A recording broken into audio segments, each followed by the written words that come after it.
I want to talk to you about how to initialize a class.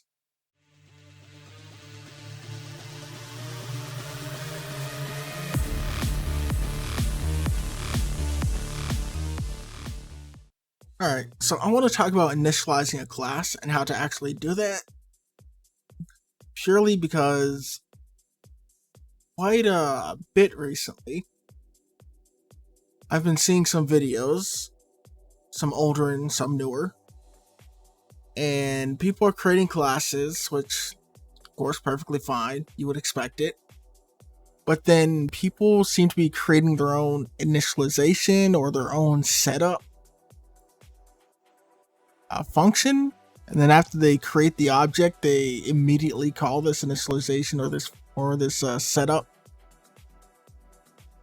instead of just initializing it properly with the built-in initialization function. So I'm going to show you how to go about doing that. So what I'm going to do is I'm going to start off just by creating a new script. We'll call this dog class. Sure. Right. I'll go ahead and open it up. Extends node, that's fine. Class name, we said dog class, so we'll call it dog. Alright, and we'll go on. What do we need here?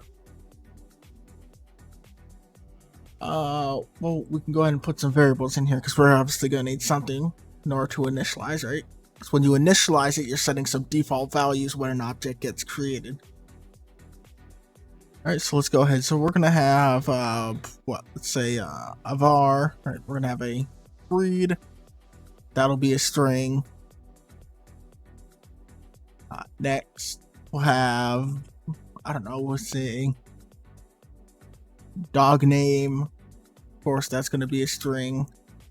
Var dog age. That can be an int. If you want, maybe we can do a float. And so on. And then what we'll see is something like spunk initialize. That just seems wrong.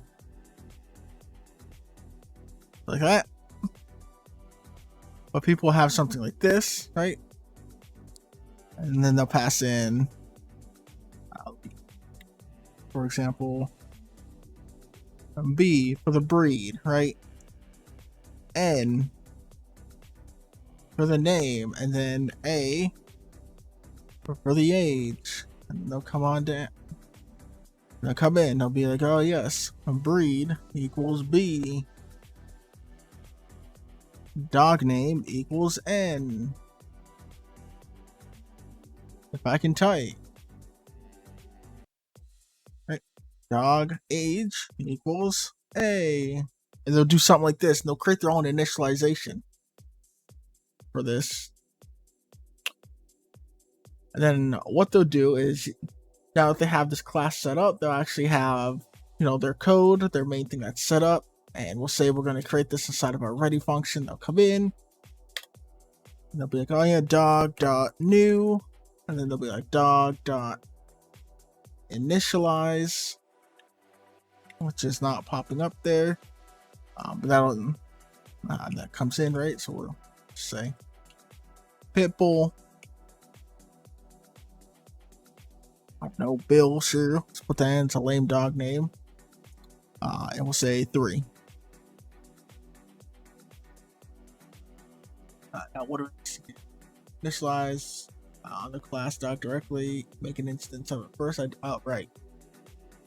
Want var, say like var d, and of course you want to type it. So you go like this. D.initialize, right? So you do something like this. You run it. Cool. You get no errors. It runs. And if you want, you can come in and you can be like print d.breed, d.dog name, and d.dog age. We'll make this a double T print so we can have a tab in between. You run it and you see everything gets quote unquote initialized. But you don't have to do this. There is an initialization process that's built into all of this. You don't need to do this. You don't initialize this by creating your own function, putting it in. There is already a built-in function to do all of this. And what I'm going to do is I'll comment that out in just a moment. But func underscore, when you go underscore, these are all the built-in things, and you see we have an init down here. Underscore init. That init means initialize, right? And I could, for example, take these exact same things, pass them in there. We'll even take these, right? Just like we did before when you created your own initialize. Only now it's in the actual initialization process. And the way you actually use that and actually initialize properly, right? Because, I don't know, maybe you'll come in here and you'll be like, oh, underscore init, and maybe people will sit here and call it this way, which, again, would be incorrect. Just going to copy these values and comment that line out. You actually, when you're initializing it, you stick it inside of this new, these new parentheses, right? Dog.new, open parentheses, put the arguments in, and then close it. This is how you do a proper initialization. So initialize is in here, and you see if I go ahead and run this, we're going to get the exact same results. But we're not writing these extra lines and creating our own functions or our own imaginary functions. And anyone that has said they've had an error, they've had errors, I've questioned. There's been a couple people. I haven't heard anything. So I don't know if they just didn't know something. It was maybe a knowledge thing, or if they just haven't noticed any notifications or whatever it is, but I haven't gotten any responses when I've questioned people. And since I've seen this fairly often, I know this video probably isn't going to get that many views in relation to something that would be a lot more exciting, but apparently there are some people that need to know how to initialize a class properly instead of creating their own functions, which, as you saw, it works. You could do that, but there's no point to it. You're wasting extra space that isn't needed, and there's an initialize that's already built in that you could take advantage of and use. But that's how you use it. Use the underscore init function, and you pass in whatever arguments you need in when you create the new object itself. Alright, that's just something quick. Something that hopefully those of you that actually watched learned something. Even though it's not a very exciting video. And hopefully OBS did not screw up this audio. I guess I'll find out here in a moment.